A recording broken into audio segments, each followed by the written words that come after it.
Hello everyone, I am Zerg Sword Sentinel, and welcome back to Century of Economy. The Spanish Crusades have failed, but they are still taking in lots of gold.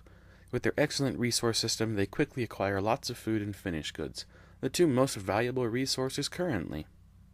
The Cruz de Cristo and Santa Anna arrived to back up the battle fleet near the pirate home island.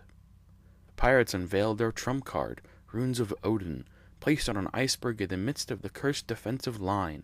On top of that, the pirates have launched Thok, from Pirates of Dark Tides, who can move any terrain piece L if a 5 or 6 is rolled.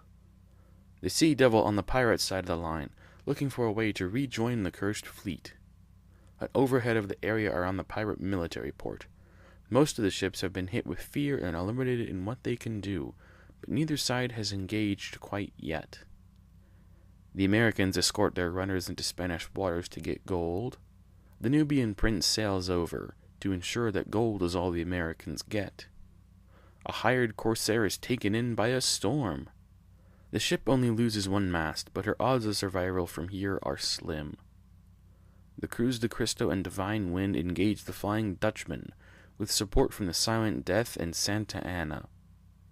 Calypso creates 2 more whirlpools for the pirates, one L away from her ship at the Dead Man's Point, and the other L away from a lumber island, where pirates have gathered. The pirates just explored that island to boot, with the Zeon finding lumber, while a beastie watches over her. The pirates end their turn by launching what amounts to 3 Corsair gunships, and relaunching the Widowmaker, to be towed by the Longshanks. Acting quickly, the Curse put down a town upgrade on their Metals Island, with a port token on the same ship. The Cursed have rebounded from their second crusade even faster than they did from the first one. The Spanish continue to rake in the food, with the stack on their home island getting taller than some ships.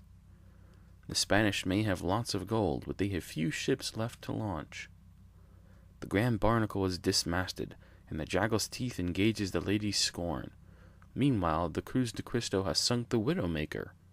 In the background, the Corsair trapped in the storm has met their fate, the howling winds and driving rain being too much for the small ship. Pirates surge through the whirlpools and emerge in Spanish waters. No less than 8 pirate ships come through the whirlpool, with more on the way. At this point, 9 turns had passed, and the die were rolled for one last resource change. A 3 and 11 came up on the dice, meaning that for the rest of the game, spices and metals would be the most valuable resource, with the values of food and finished goods crashing hard. The Asgard derelict the La Mesquita, the Harbinger and Midnight Sun deal with the Diablo flotilla and the ship towing her.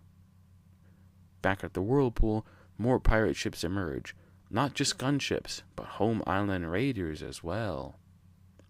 The Fool's Hope dismasts La Monarca. A second whirlpool was created by Calypso, off of the Spanish Medicine Island. With pirate raiders coming through, the only thing standing between them and the Spanish home island is the Spanish native canoes, some of which have already been sunk. The Diablo and La Repulsa are sunk by the Misfortune's Keep. The pirates finally rolled successfully for Thok, and used his ability to move the Runes of Odin iceberg L into the cursed defensive line, eliminating several ships, including one of the Baraki sea monsters. Success! The pirates' home island raid the Spanish, and take their ghost coins, which are worth 100 times their printed value. With 2 of these coins on separate ships, the Spanish will be hard-pressed to retrieve them. Just when the Cursed thought things couldn't get any worse, the Runes of Odin iceberg moves naturally, and crashes into the Serpent's Fang, Pyre, and Ehelek, eliminating another of the Baraki sea monsters. And that wraps up this report. If you want to see the thrilling end to Century of Economy, make sure you're subscribed. If you liked what you saw, hit that like button. Thanks for watching, and I'll see you all in the finale.